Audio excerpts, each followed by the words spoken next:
Channel alpha माजरा education पर।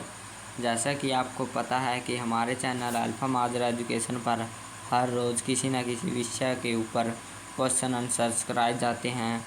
तो आज हम जो करंट पे मुद्दा चला हुआ है उस पर एक छोटी सी वीडियो आपके लिए लेकर आए हैं, जो कि हमारी वीडियो होगी सांसद के ऊपर में। जो अभी नई सांसद बनी है उसके ऊपर में होगी, यानी कि उसमें क्या बात ख़ास है, पुरानी में क्या कमी थी, तो ऐसी बात हुई होगी। तो अब मैं स्टार्ट करता हूँ हमारे इन वीडियो को। तो ये एक बार आप तस्वीर देख लीजिए। ये जो तस्वीर है ये हमारे नए सांसद की है, जो कि ये तीन कोने की है। तो हमारा जो ये है टॉपिक है, नए संसद भवन के लिए महत्वपूर्ण जानकारी। वह नए संसद भवन में क्या क्या चीज़ ऐसी है जिनके बारे में हमें पता होना चाहिए। तो ये देख लीजिए, ये पैराग्राफ पढ़ेंगे हम। हमारे देश के प्रधानमंत्री श्री नरेंद्र मोदी जी ने 28 मई 2023 को नया संसद भवन राष्ट्र को समर्पित किया। यानी कि हमारे जो देश के प्रधानमंत्री हैं श्री नरेंद्र मोदी जी ने 28 मई यानी कि रविवार के दिन इस संसद भवन को जो ये अभी नया बना है उसे देश को समर्पित किया, यानी कि देश को दे दिया। तो अगला हमारा टॉपिक है जो नए संसद भवन का निर्माण क्षेत्रफल 64,500 वर्ग मीटर है। यानी कि अब इसका क्षेत्रफल है जो इस नए संसद भवन का वो है 64,500 वर्ग मीटर। आगे है इसमें कुल 92 कमरे हैं। इसमें कुल 92 कमरे हैं नए संसद में, जिसमें पहला राष्ट्रपति का भवन है।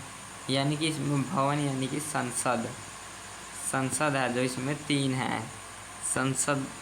संसद के भवन है जो एक तो राष्ट्रपति का पहला, दूसरा है राज्यसभा का और तीसरा है लोकसभा का। ये इधर मैंने लिख भी रखा है भवन या संसद। आगे है इसे बनने में 60,000 मज़दूरों को प्रत्यक्ष रोजगार दिया गया। यानी कि जब भी ये बन रहा था तब इसमें 60,000 मज़दूर काम कर रहे थे और उन्हें प्रत्यक्ष रोजगार भी दिया गया है।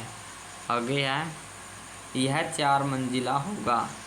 यह जो संसद है ये 4 मंजिला है। तो आगे हमारा है ये तस्वीरें जो आप देख रहे हैं ना, ये हमारे पुराने संसद की है जो कि ऐसे गोलाकार था, जबकि ये है जो अब नया बना है ये ऐसे बना है तीन कोना सा। आगे हमारा टॉपिक है जो हमें नए संसद की आवश्यकता क्यों है। तो हमें नए संसद की आवश्यकता क्यों है, तो अब हम यह टॉपिक भी पढ़ लेते हैं। तो चलिए, पिछले कुछ वर्षों में संसदीय काम और उसमें काम करने वाले लोगों की संख्या में काफ़ी वृद्धि हुई है, और इसके अलावा संसद भवन के मूल डिज़ाइन का कोई अभिलेख या दस्तावेज नहीं है। यानी कि इसमें कहा गया है पिछले कुछ वर्षों में संसदीय काम और उसमें काम करने वाले लोगों की संख्या में काफ़ी वृद्धि हुई है। यानी कि जो संसदीय काम था, संसद से संबंधित जो काम था और उसमें काम करने वाले जो लोग थे उनकी संख्या में बहुत ज़्यादा वृद्धि हुई है। और इसके अलावा संसद भवन के मूल डिज़ाइन का कोई अभिलेख या दस्तावेज नहीं है। यानी कि ना तो कोई लिखित रूप में इसके का मूल डिज़ाइन नहीं है, संसद का लिखित रूप में डिज़ाइन नहीं है। आगे है जो जाली की खिड़कियों को कवर करने से संसद के दोनों सदनों के कक्ष में प्राकृतिक रोशनी कम हो गई है। यानी कि जो इसकी खिड़कियां थी पुरानी संसद की, उसकी खिड़कियों को कवर कर दिया गया, तो दोनों सदनों के कक्ष में प्राकृतिक रोशनी कम हो गई जानी। यानी कि उसमें प्राकृतिक रोशनी नहीं जाती थी, इसलिए हमें नए संसद की भी ज़रूरत पड़ी। आगे है हमारा मौजूदा संसद भवन को भी पूर्ण लोकतंत्र के लिए द्विसदनीय विधायिका को समायोजित करने के लिए डिज़ाइन नहीं बनाया गया था। यानी कि जो ये पुराना है मौजूदा संसद भवन है, पूर्ण लोकतंत्र के लिए द्विशासनीय विधायिका को समायोजित करने के लिए डिज़ाइन नहीं बनाया गया था।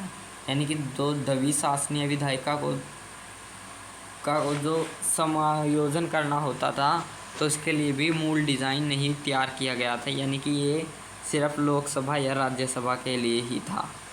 आगे हमारा 1971 की जनगणना के अनुसार लोकसभा की 545 सीटों में कोई बदलाव नहीं किया गया है, जबकि इसमें साल 2026 के बाद बदलाव होने की संभावना है।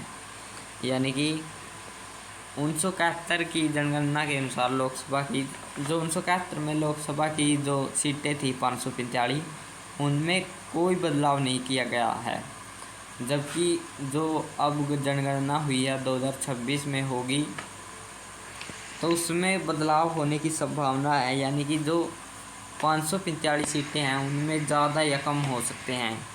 तो ऐसे में अगर उनकी संख्या ज़्यादा होती है तो उनके बैठने का प्रबंध करना पड़ेगा, और उनके बैठने की कोई व्यवस्था ही नहीं होगी पुरानी संसद में, इसलिए नया संसद बनाया गया है। और इसमें लिखा भी है, ऐसे में नए संसद के बैठने की पर्याप्त जगह नहीं है, नए सांसदों के बैठने की भी पर्याप्त जगह नहीं है। आगे है हमारा सेंट्रल हॉल में केवल 440 व्यक्तियों की बैठने की जगह है।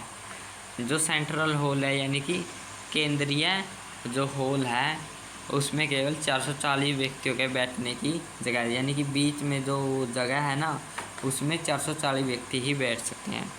अगला है हमारा सेंट्रल हॉल में केवल, ये तो पढ़ लिया है, जब संयुक्त सत्र होते हैं तो सीमित सीटों की समस्या और बढ़ जाती है।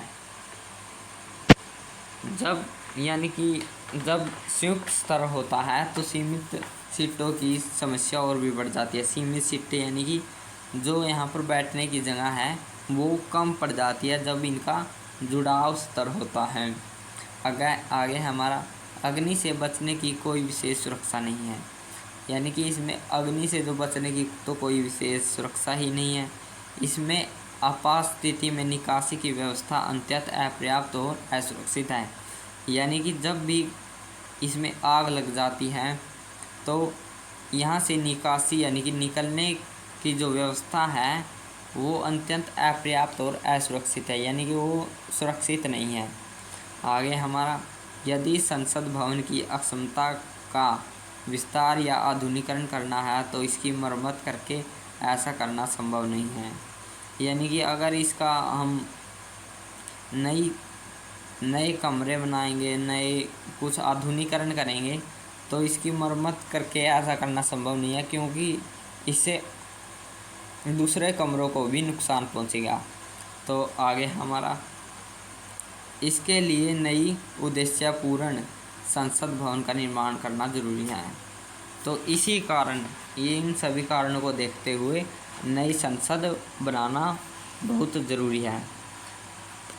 आगे है हमारा टॉपिक है हमारा नए संसद भवन में क्या खास है।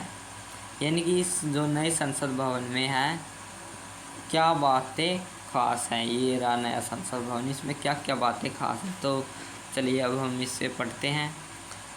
नए संसद भवन को तिकोने आकार में डिज़ाइन किया गया है। इसकी लोकसभा में 888 सीटें और विजिटर्स गैलरी में 336 से ज़्यादा लोगों के बैठने की आवश्यकता है। यानी कि जो ये हमारा संसद भवन है ये 3 कोना है, ये ऐसे है 3 कोने आकार का है। तो आगे हमारा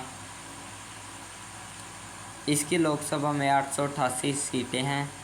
विजिटर गैलरी में 336 से ज़्यादा लोगों की बैठने की अक्षमता है। नई राज्यसभा में 384 सीटें हैं और इसमें भी विजिटर गैलरी में 336 से ज़्यादा लोगों के बैठने की अक्षमता है। दोनों सदनों के ज्वाइंट सेशन के वक्त लोकसभा में ही 1272 से ज़्यादा सांसद साथ बैठ सकते हैं। आगे हमारा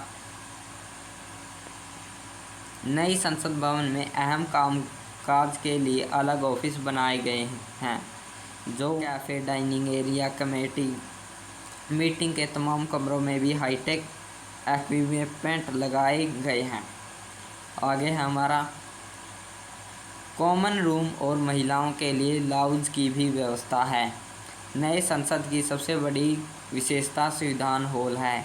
यह भवन के बीचों बीच बना है।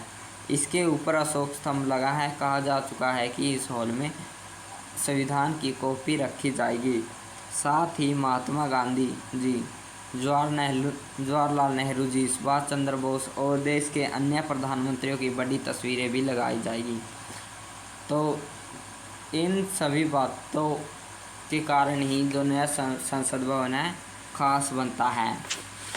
तो अगर आपको हमारी यह वीडियो अच्छी लगी है तो हमारे चैनल अल्फा माजरा एजुकेशन को सब्सक्राइब करें और इस वीडियो पर ज़्यादा से ज़्यादा लाइक करें और कमेंट करें। धन्यवाद।